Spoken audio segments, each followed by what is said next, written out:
Olá, queridos, graça e paz, pastor Josias. A gente vai falar hoje sobre a besta apocalíptica. E o versículo que a gente usa para isso é o versículo do capítulo número 13 de Apocalipse, que diz: E vi subir do mar uma besta que tinha 10 chifres e 7 cabeças. Sobre os seus chifres tinha 10 diademas, e sobre suas cabeças um nome de blasfêmia. A besta que vi era semelhante ao leopardo, com pés como os de urso, e a boca como a de leão. O dragão deu-lhe o seu poder, o seu trono e grande autoridade. Bom, irmãos, a gente vai começando essa nossa conversa vendo que essa besta, a primeira besta, que aqui no título que a gente coloca hoje é de besta molhada. Por que eu faço isso, gente? Só para diferenciar. É claro que tem um elemento de brincadeira aqui, porque a gente não precisa estar aqui tão sério com isso, mas eu vou colocar no sentido de que você faça a distinção de uma besta e da outra besta. Então, essa primeira besta é a besta molhada. A besta que subiu do mar, se ela sobe do mar, ela sobe molhada. Então, isso faz você se distinguir das demais bestas. Então, falando da besta molhada, Apocalipse capítulo 13, ela sobe do mar e ela tem exatamente essas características, né? Essas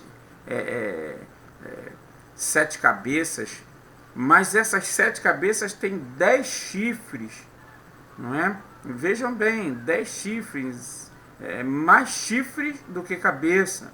E você perceba que ela recebe o poder do dragão, né? São coisas muito interessantes, porque o livro de Apocalipse vai dizer que o dragão persegue uma mulher vestida de sol, e esse dragão ele arrasta a terça parte das estrelas, né? Com ele esse dragão peleja e é jogado do céu abaixo, e esse dragão em Apocalipse é descrito como sendo a antiga serpente, Satanás e o diabo. Então perceba que a besta molhada recebe o poder do diabo, recebe a autoridade do diabo e recebe o trono do diabo. Não é natural imaginar que a igreja de Cristo verdadeira consiga ou tenha a possibilidade de coadunar com a besta, porque essa besta ela recebe adoração. Essa besta ela se mostra alguém que quer ser adorada.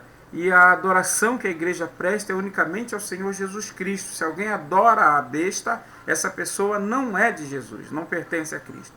E quando a gente fala sobre besta, é muito óbvio que a gente está falando sobre um sistema, alguma coisa. As pessoas pensam na besta como sendo uma pessoa. Perceba que ainda que isso seja possível, a gente está falando que essa pessoa, esse sistema, recebe o poder e influência do mal, do maligno, né? O trono de Satanás. Mas quando a gente fala de trono de Satanás, em Apocalipse a gente vê uma fraseologia nas igrejas da Ásia que diz que é onde está o trono de Satanás, se referindo a Roma, a capital do império que perseguia a igreja.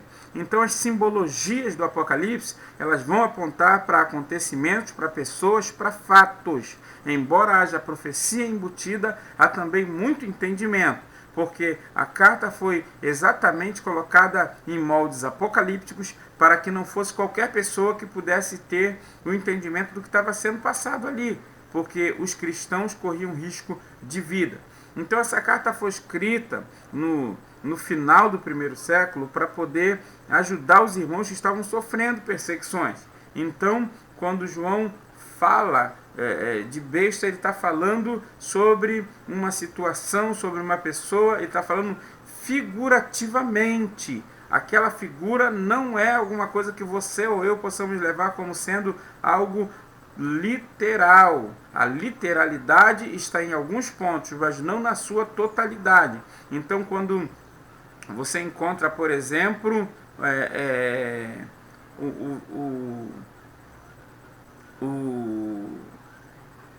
o apóstolo João escrevendo em Apocalipse 17:15, ele vai dizer que as águas que viste, onde se assenta a prostituta, são povos e multidões e nações e línguas. Veja bem, se ele está dizendo que as águas são povos e multidões e nações e línguas, então essa besta que surge da água, que surge do mar, é uma besta que surge exatamente do meio das nações, do meio das multidões, do meio das línguas, ou seja, gentílicos. A besta, portanto, é alguém de característica gentílica. Ela não tem origem e linhagem em Israel. Ela não será israelense ou israelita, porque ela vem do mundo gentílico. Então, essa é a primeira percepção sobre a besta, tá bom? Nós vamos dar sequência e vamos falando mais nos próximos vídeos.